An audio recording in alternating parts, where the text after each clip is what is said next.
सोचो जरा, किसी जिले की सबसे बड़ी सरकारी बिल्डिंग में हम खड़े हैं। वहां दफ्तर के बाहर 3 अलग-अलग वीआईपी कैबिन्स हैं। पहले कैबिन के बाहर एक बड़ी सी नेम प्लेट लगी है जिस पर लिखा है डिस्ट्रिक्ट कलेक्टर। राइट। फिर थोड़ा आगे बढ़ते हैं तो दूसरे कैबिन के बाहर लिखा है चीफ डिस्ट्रिक्ट ऑफिसर और तीसरे कैबिन के बाहर चमकती हुई पीतल की प्लेट पर लिखा है डिस्ट्रिक्ट मैजिस्ट्रेट। हाँ बिल्कुल, आमतौर पर यही होता है। तो कोई भी आम इंसान यही सोचेगा ना कि इस पूरी बिल्डिंग में 3 अलग-अलग बड़े औकात वाले अधिकारी बैठते हैं जो मिलकर इस पूरे जिले को चला रहे हैं। सही बात है, बाहर से देखने पर तो यही लगता है। पर सबसे बड़ा आहा मोमेंट तब आता है जब हमें पता चलता है कि इन तीनों कुर्सियों पर, इन तीनों चमकती नेम प्लेट्स के पीछे दरअसल सिर्फ एक ही इंसान बैठा है। एग्जैक्टली। और ये सच में एक ऐसी बात है जो पहली बार में किसी का भी दिमाग चकरा दे। बिल्कुल, और यही वजह है कि आज की इस गहन चर्चा में हम इसी पजल को सॉल्व करने वाले हैं। हमारे पास कुछ बहुत ही डिटेल्ड आर्टिकल्स हैं, नोट्स हैं और एक पूरा प्रशासनिक वीडियो ट्रांसक्रिप्ट है। इन सभी सोर्सेज को यूज करके हमारा मिशन यही है कि एक जिले का प्रशासन दरअसल काम कैसे करता है उसको डिकोड करें। हाँ, ये एक तरह से सरकारी सिस्टम के अंदर के गियर्स को देखने जैसा है। राइट। तो चलिए इसको थोड़ा अनपैक करते हैं। मैं जब सोर्सेज पढ़ रही थी तो मैं यही सोच रही थी कि एक ही इंसान जो टिपिकली एक आईएएस ऑफिसर होता है, उसे 3 अलग-अलग टाइटल्स क्यों दिए जाते हैं? मतलब ये तो ऐसा लग रहा है जैसे किसी एक बंदे को 3 अलग-अलग जॉब्स दे दी गई हों। देखिए, इसको 3 अलग जॉब्स बोलना टेक्निकली सही नहीं होगा, बल्कि ये एक ही बहुत बड़ी जिम्मेदारी के 3 अलग-अलग पहलू हैं। अच्छा। हाँ, अगर हम इन सोर्सेस के हिसाब से इस बेसिक स्ट्रक्चर को समझें तो ये पावर्स को सेपरेट करने और एक यूनिफाइड कमांड बनाए रखने का बहुत ही सोचा समझा उदाहरण है। ओके। मतलब एक ही व्यक्ति अलग-अलग वक्त पर अलग-अलग डिपार्टमेंट्स की कमांड संभालता है। ये इसलिए नहीं है कि सरकार के पास ऑफिसर्स की कमी है। हाँ, मतलब स्टाफ शॉर्टेज नहीं है। बिल्कुल नहीं, ये एक प्रॉपर स्ट्रैटेजी है। तो अगर हम इन 3 टोपियों को या रोल्स को थोड़ा अलग-अलग करके देखें तो ये पूरा सिस्टम 3 मेन डिपार्टमेंट्स में बटा हुआ है। हाँ। पहला है रेवेन्यू डिपार्टमेंट यानी राजस्व। यहाँ जब ये अधिकारी काम करता है तो उसे डिस्ट्रिक्ट कलेक्टर यानी डीसी कहते हैं। Right, DC. फिर दूसरा आता है डेवलपमेंट डिपार्टमेंट।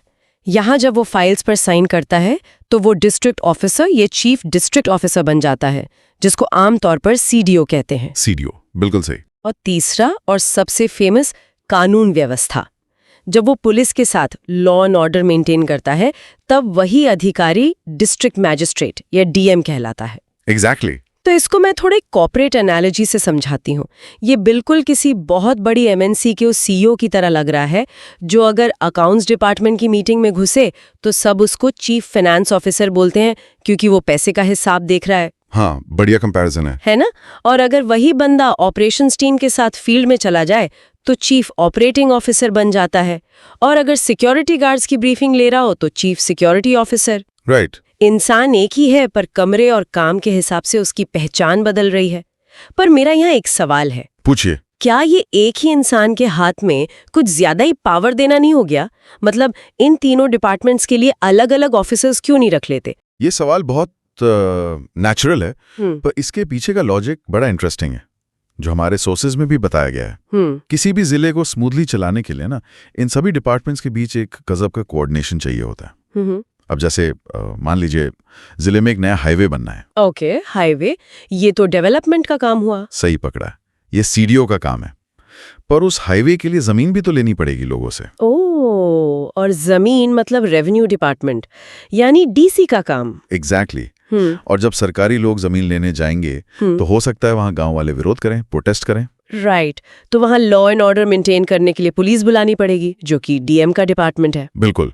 अब आप ही सोचिए अगर ये तीनों काम पूरी तरह से 3 अलग-अलग इंडिपेंडेंट ऑफिसर्स के पास होते तो क्या होता? तो मतलब हाईवे बनाने वाला ऑफिसर जमीन वाले से लड़ रहा होता और पुलिस वाला दोनों की फाइल आगे नहीं बढ़ा रहा होता।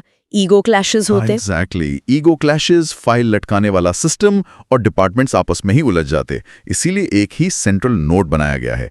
एक ही अधिकारी को ये तीनों पावर्स दी गई हैं ताकि एक क्लियर डायरेक्शन मिले, डिसीजन मेकिंग में कोई कॉन्ट्राडिक्शन ना आए। ओह वाओ, ये तो बहुत ही लॉजिकल पॉइंट है। तो चलिए इस 3 सिरों वाले सिस्टम को थोड़ा और डीपली समझते हैं, और मुझे लगता हमें वहां से शुरू करना चाहिए जो इस पूरे एडमिनिस्ट्रेशन की एकदम सॉलिड नींव है, यानी रेवेन्यू डिपार्टमेंट। हाँ, क्योंकि बिना जमीन और फंड्स के तो कोई मशीनरी एक कदम नहीं चल सकती ना। तो सबसे पहले उस रोल की बात करते हैं जहां हमारा ऑफिसर डिस्ट्रिक्ट कलेक्टर की कुर्सी पर बैठा है। देखिए, राजस्व विभाग या रेवेन्यू डिपार्टमेंट वाकई प्रशासन की रीढ़ की हड्डी है, और इसका मेन काम सिर्फ जमीन की देखरेख करना नहीं है, बल्कि सरकारी खजाने को भरना भी है। राइट। हमारे नोट्स में इसके कुछ मेजर काम बताए गए हैं, जैसे लैंड मेजरमेंट यानी जमीन नापना, पुराने और नए जमीन के रिकॉर्ड्स मेंटेन करना, और सबसे जरूरी टैक्स या लगान की वसूली करना। मतलब ये डिसाइड करना कि कौन सी जमीन खेती की है, कौन सी कमर्शियल है, और सरकार को वहां से कितना पैसा मिलेगा। बिल्कुल। और जमीन के इस पूरे सिस्टम में ना कागजों का एक बहुत बड़ा जंजाल होता है। आपने देखा होगा सोर्सेज में 2 वर्ड्स बार बार आए हैं, खसरा और खतौनी। हाँ, ये खसरा खतौनी बहुत सुना है। वहां मेंशन था कि खसरा जमीन को एक नंबर देने का प्रोसेस है। तो क्या मैं इसको ऐसे समझूं कि खसरा बिल्कुल वैसा ही है जैसे हमारा आधार कार्ड होता है? आधार कार्ड? हाँ, मतलब जमीन का अपना आधार कार्ड, एक ऐसी यूनिक आइडेंटिटी जिससे इंस्टेंटली पता चल जाए कि नक्शा पर ये जमीन कहाँ है और इसका साइज क्या है। ये एनालॉजी काफी इंटरेस्टिंग है और एक हद तक सही भी है। खसरा वाकई जमीन की फिजिकल आइडेंटिटी है। वो बताता है जमीन कहाँ है, कितनी बड़ी है और इस पे क्या उगाया जा रहा है। ओके। पर प्रशासन को सिर्फ फिजिकल डिटेल नहीं चाहिए ना, उन्हें यह भी जानना है कि उस जमीन का असली मालिक कौन है। और यहीं पर एंट्री होती है खतौनी की। तो खतौनी क्या है एग्जैक्टली? खतौनी उन सभी खसरों का ग्रुप है जो किसी एक इंसान के नाम पर है। आप इसको ऐसे समझिए जैसे ये उस जमीन की बैंक पासबुक है जिसमें ओनरशिप का पूरा लीगल रिकॉर्ड होता है। अच्छा, पासबुक, ये बहुत सही तरीका है याद रखने का। पर वेट, सोचो जरा, एक जिले में तो लाखों एकड़ जमीन होती है, सैकड़ों गांव होते हैं। हाँ, तो एक अकेला डिस्ट्रिक्ट कलेक्टर अपनी एसी दफ्तर में बैठकर किसी दूर गांव के खेत को तो मेजर करने नहीं जाएगा ना। ये ग्राउंड लेवल का काम आखिर होता कैसे है? ये बहुत अच्छा सवाल है, और यहीं से राजस्व विभाग की एक प्रॉपर हायरार्की या कड़ी शुरू होती है जो एकदम ग्राउंड लेवल से टॉप तक जाती है। सोर्सेज के अकॉर्डिंग इस चेन की सबसे पहली कड़ी गांव के लेवल पर होती है, जिसे पटवारी या लेखपाल कहते हैं। ओ, तो पटवारी वो इंसान है जो एक्चुअली में इंच टेप लेकर खेत नापने जाता है। एग्जैक्टली। पटवारी सीधा फील्ड पर जाता है, फसल देखता है, मेजरमेंट करता है और अपनी इनिशियल रिपोर्ट रजिस्टर में लिखता है। लेकिन देखिए, सरकार सिर्फ एक बंदे पर अंधा भरोसा नहीं कर सकती, इसलिए पटवारी की रिपोर्ट को क्रॉस चेक करने के लिए फाइल ऊपर जाती है, परगना या सर्कल लेवल पर, जहां कानून गो बैठते हैं। कानून गो तो एक तरह से ये मिडिल मैनेजमेंट हो गया पटवारी के ऊपर। हाँ, कानूनगो का मेन काम पटवारी के काम को इंस्पेक्ट करना है। पर क्या कानूनगो के पास टैक्स वसूलने की पावर होती है अगर कोई लगान ना दे तो? नहीं, लीगल रिकवरी की पावर उससे एक लेवल ऊपर होती है। कानूनगो के बाद फाइल जाती है डिवीजन या तहसील लेवल पर, जहां तहसीलदार होते हैं। अच्छा। तहसीलदार के पास एक्चुअली मैजिस्ट्रेरियल पावर्स होती हैं। अगर कोई टैक्स डिफॉल्ट करता है तो वो लीगल एक्शन ले सकते हैं। और मान लीजिए जमीन को लेकर 2 भाइयों में झगड़ा हो गया, टाइटल का डिस्प्यूट है, तो क्या तहसीलदार वो सॉल्व करेगा या फाइल और ऊपर जाएगी? अगर बड़ा डिस्प्यूट है तो फाइल और ऊपर जाएगी, सब डिवीजन लेवल पर, जहां एसडीएम बैठते हैं। एसडीएम यानी sub divisional magistrate. Right. Revenue के मामले में इनको एसडीसी यानी असिस्टेंट कलेक्टर भी कहा जाता है। ये अपील सुनते हैं और फिर फाइनली जब पूरे जिले के रेवेन्यू का हिसाब किताब जुड़ता है तो ये पूरी चेन जाकर मिलती है जिले के सबसे बड़े अधिकारी से, यानी हमारे डिस्ट्रिक्ट कलेक्टर से। एग्जैक्टली। वाओ, ये हायरार्की एकदम एक परफेक्ट पाइपलाइन की तरह लग रही है। मतलब ये सिर्फ कागजों को यहाँ वहाँ पास करने का सिस्टम नहीं है, बल्कि इस पाइपलाइन से इंफॉर्मेशन और पैसा दोनों फिल्टर होकर सीधा सरकार के खजाने तक पहुंचते हैं। हर लेवल पर चेक एंड बैलेंस है। बिल्कुल, और यही स्ट्रक्चर मेक श्योर करता है कि सरकार की आमदनी स्मूथली चलती रहे। ओके, तो रेवेन्यू डिपार्टमेंट का काम सेट हो गया, खजाना भर गया, जमीन के रिकॉर्ड्स ठीक हो गए। पर सोचिए, सिर्फ तिजोरी में पैसा भर के रखने से तो पब्लिक का फायदा नहीं होगा ना। सही बात है। जाता है डिस्ट्रिक्ट ऑफिसर या चीफ डिस्ट्रिक्ट ऑफिसर, सीडीओ। हाँ, और मैं कहूंगा कि डेवलपमेंट डिपार्टमेंट किसी भी जिले का असली इंजन रूम होता है। इंजन रूम, अच्छा वर्ड है। क्योंकि देखिए, सरकार चाहे कोई भी बड़ी स्कीम बनाए, चाहे घर देने की स्कीम हो या एम्प्लॉयमेंट की, उस स्कीम को पेपर से निकालकर जमीन पर इंप्लीमेंट करने की जिम्मेदारी इसी डिपार्टमेंट की होती है। राइट। पीने का साफ पानी, इलेक्ट्रिसिटी, सड़कें, एजुकेशन और हेल्थ, सब कुछ इन्हीं के अंडर आता है। और इसके अलावा जो पब्लिक के डेली काम होते हैं, जैसे income certificate, caste certificate, domicile बनाना, ये सब भी यही डिपार्टमेंट देखता है। पर एक मिनट, अगर मैं इस काम को थोड़ा ऑब्जेक्टिवली देखूं तो ये माइंड बॉगलिंग है। कैसे? मतलब एक तरफ सीडीओ करोड़ों रुपए के रोड कंस्ट्रक्शन टेंडर्स अप्रूव कर रहा है, दूसरी तरफ उसको ये ट्रैक करना है कि गांव में किसी गरीब को उसका कास्ट सर्टिफिकेट मिला या नहीं, और फिर हॉस्पिटल्स में दवाइयां चेक करना। ये तो प्योर इंफॉर्मेशन ओवरलोड का सबसे खतरनाक एग्जाम्पल है। एक अकेला इंसान डॉक्टर, इंजीनियर और क्लॉक का काम कैसे समझ सकता है? आम भाषा में कहें तो वो नहीं समझ सकता। और एडमिनिस्ट्रेशन ये बात बहुत अच्छे से जानता है। इसीलिए डेवलपमेंट डिपार्टमेंट में सीडीओ अकेला नहीं होता। यहाँ एक्सपर्ट्स और ऑफिशियल्स की एक पूरी आर्मी होती है। तो इसकी हायरार्की कैसे काम करती है? जैसे रेवेन्यू में गांव से शुरू हुआ था, यहाँ भी वैसा ही है? हाँ, बिल्कुल बॉटम अप अप्रोच है यहाँ भी। गांव के लेवल पर वीडियो होते हैं, यानी विलेज डेवलपमेंट ऑफिसर। उनका काम है ग्राउंड लेवल पर देखना कि भाई गांव में हैंडपंप लगा कि नहीं लगा। राइट। उसके ऊपर आता है ब्लॉक लेवल, जहाँ बीडीओ होते हैं, ब्लॉक डेवलपमेंट ऑफिसर, जो कई गांव का क्लस्टर देखते हैं। फिर उसके ऊपर तहसील लेवल पर डीडीओ होते हैं, डिस्ट्रिक्ट डेवलपमेंट ऑफिसर, और इन सब के टॉप पर बैठते हैं सीडीओ। ओके, ये तो हो गई एडमिन वाले लोगों की चेन। पर मेरा डाउट अभी वही का वही है। एक बीडीओ या सीडीओ ये कैसे डिसाइड करेगा कि हॉस्पिटल में कौन सी एमआरआई मशीन आनी चाहिए? उनके पास तो एमबीबीएस की डिग्री नहीं है ना। Very valid point. और यहीं पर हमारे सोर्सेज में मेंशन किए गए लाइन डिपार्टमेंट्स पिक्चर में आते हैं। Line departments? हाँ, डेवलपमेंट डिपार्टमेंट के अंदर और भी बहुत सारे स्पेशलाइज्ड ऑफिसर्स होते हैं। जैसे हेल्थ से रिलेटेड टेक्निकली चीजें देखने के लिए सीएमओ होते हैं, चीफ मेडिकल ऑफिसर। अच्छा, सीएमओ, वो टाइटल तो बहुत कॉमन है। राइट। फिर एजुकेशन में देखें तो 8th क्लास तक के स्कूल्स का सिस्टम बेसिक शिक्षा अधिकारी देखते हैं, और 9 से 12 तक के स्कूल्स के लिए जिला विद्यालय निरीक्षक होते हैं। ओह, तो एजुकेशन के भी डिविजन्स हैं। बिल्कुल। और जो बैकवर्ड क्लासेस की स्कॉलरशिप्स या पेंशन की बातें होती हैं, उसके लिए समाज कल्याण अधिकारी होते हैं। तो इसका मतलब ये हुआ कि सीडीओ खुद जाकर हॉस्पिटल में सर्जरी नहीं करता या स्कूल में मैथ्स नहीं पढ़ाता। एग्जैक्टली, नहीं पढ़ाता। ये सभी ऑफिसर्स अपने अपने फील्ड के एक्सपर्ट हैं, पर end of the day in सब की एडमिनिस्ट्रेटिव रिपोर्टिंग होती सीडीओ को ही है। ये तो पूरा एक ऑर्केस्ट्रा जैसा साउंड कर रहा है। ऑर्केस्ट्रा? भले उसको वायलिन बजाना ना आता हो, पर उसको ये जरूर पता है कि कौन सा साज कब बजेगा ताकि जिले की धुन बेसुरी ना हो। क्या बात है, बहुत ही सटीक एनालॉजी है। सीडीओ का मेन काम इन सब डिपार्टमेंट्स के बीच तालमेल बिठाना ही तो है। राइट। जैसे अगर हेल्थ डिपार्टमेंट एक नया हॉस्पिटल बना रहा है तो सीडीओ ही पीडब्ल्यूडी को बोलेगा कि उस हॉस्पिटल तक एक पक्की सड़क भी बनानी है। यही वो कोऑर्डिनेशन है जिसकी हम स्टार्टिंग में बात कर रहे थे। हाँ, मेक सेंस। लेकिन डेवलपमेंट की इस शाइनिंग पिक्चर में एक बड़ा लूप होल है। क्या? मान लीजिए आपने जिले में सबसे टॉप क्लास स्कूल बना दिया, चमचमाती हुई सड़कें बना दी, मल्टी स्पेशलिटी हॉस्पिटल खोल दिया, लेकिन अगर शाम ढलते ही लोगों को डर लगने लगे और वो अपने घर में कैद हो जाए तो क्या फायदा? अगर स्कूल जाने वाले बच्चों को रास्ते में सेफ्टी ही फील ना हो तो वो रोड किस काम की? बिल्कुल सही पकड़ा आपने। बिना सेफ्टी का ना डेवलपमेंट ताश के पत्तों के महल जैसा होता है जो कभी भी गिर सकता है। सोसाइटी में शांति और कानून का राज होना सबसे पहली कंडीशन है। और इसी कंडीशन की वजह से हम पहुंचते हैं प्रशासन के तीसरे और आम जनता की नजरों में सबसे पावरफुल डिपार्टमेंट की तरफ, लॉ एंड ऑर्डर, यानी कानून व्यवस्था। राइट। यहाँ आकर हमारा ऑफिसर अपनी आखिरी और तीसरी टोपी पहनता है और बन जाता है डिस्ट्रिक्ट मैजिस्ट्रेट, डीएम। डीएम सबसे फेमस टाइटल। हाँ, और सोर्सेज बताते हैं कि जब वो डीएम के कुर्सी पर होता है तो उसका प्राइमरी फोकस जिले में शांति बनाए रखना और क्राइम को रोकना होता है। पर वो ऑब्वियसली ये अकेला नहीं कर सकता, वो पुलिस के साथ मिलकर काम करता है, और पुलिस की तो अपनी एक अलग ही हायरार्की होती है। हम पुलिस का स्ट्रक्चर भी बहुत ऑर्गेनाइज्ड है।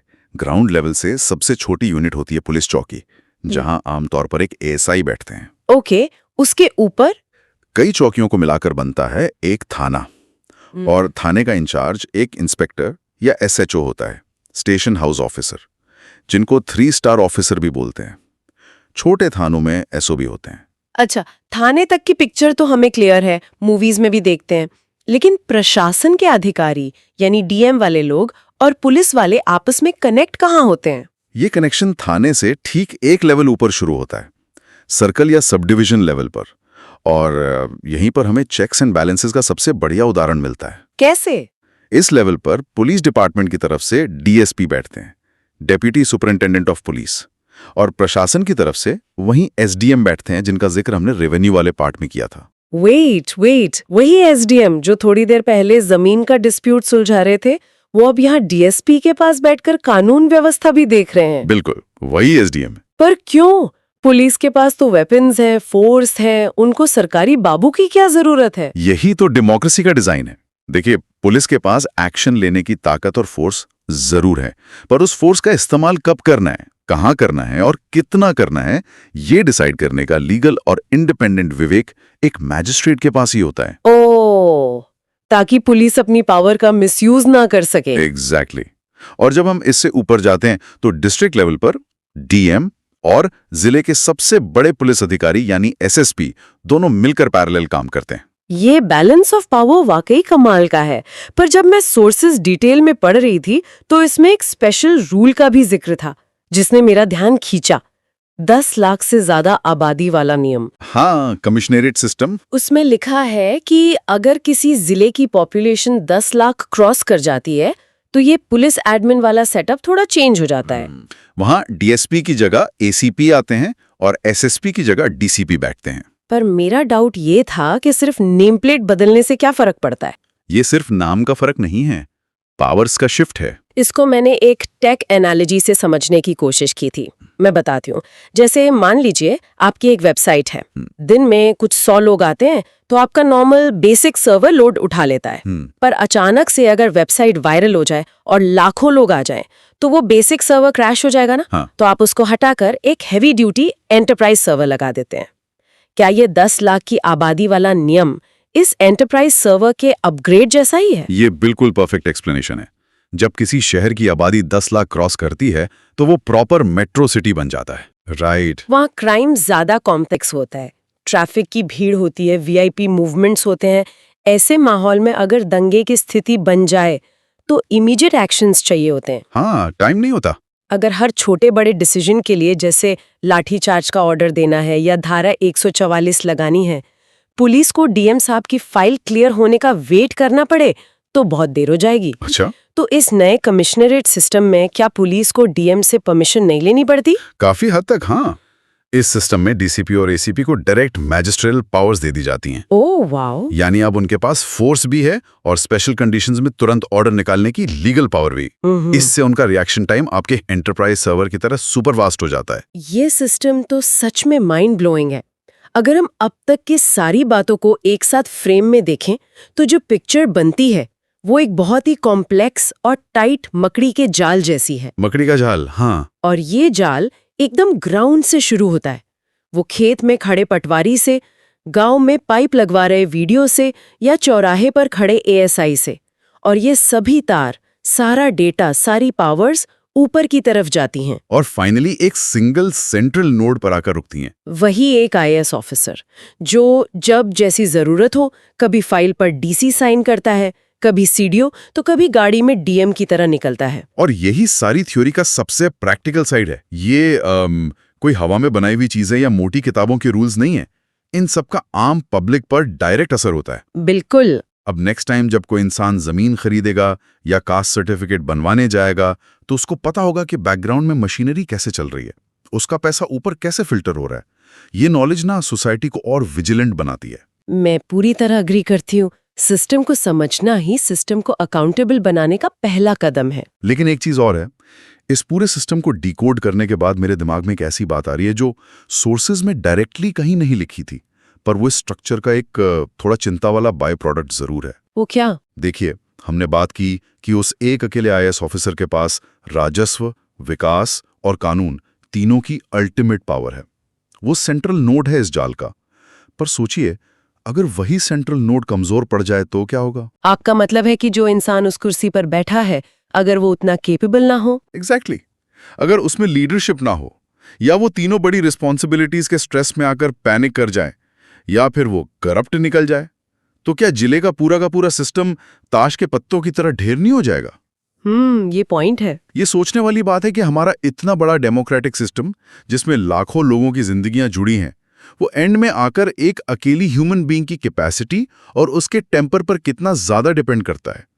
क्या एक ही इंसान पर इतना बड़ा बेट लगाना बिल्कुल सेफ है? ये वाकई एक ऐसी बात है जो सोचने पर मजबूर कर देती है। हम जिस बड़ी सी सरकारी मशीन के गियर्स को समझने की कोशिश कर रहे थे, उसका सबसे मेन गियर आखिर में एक इंसान ही तो है, और उस इंसान की खुद की कुछ लिमिटेशंस तो होंगी ही। जब एक ही बंदा दिन में 3 बार अपना रोल और मेंटालिटी बदल रहा है, तो ये सवाल तो उठेगा ही कि क्या हम एक इंसान पर कुछ ज्यादा ही लोड तो नहीं डाल रहे हैं। खैर, आज की इस डीपली एनालिटिकल और इंटरेस्टिंग चर्चा को हम यहीं रोकते हैं। इन पावर्स, हायरार्कीज और इस पूरे सिस्टम पर सोचने के लिए हम सबके पास अब काफी कुछ है। मिलेंगे नेक्स्ट टाइम एक और गहन चर्चा के साथ।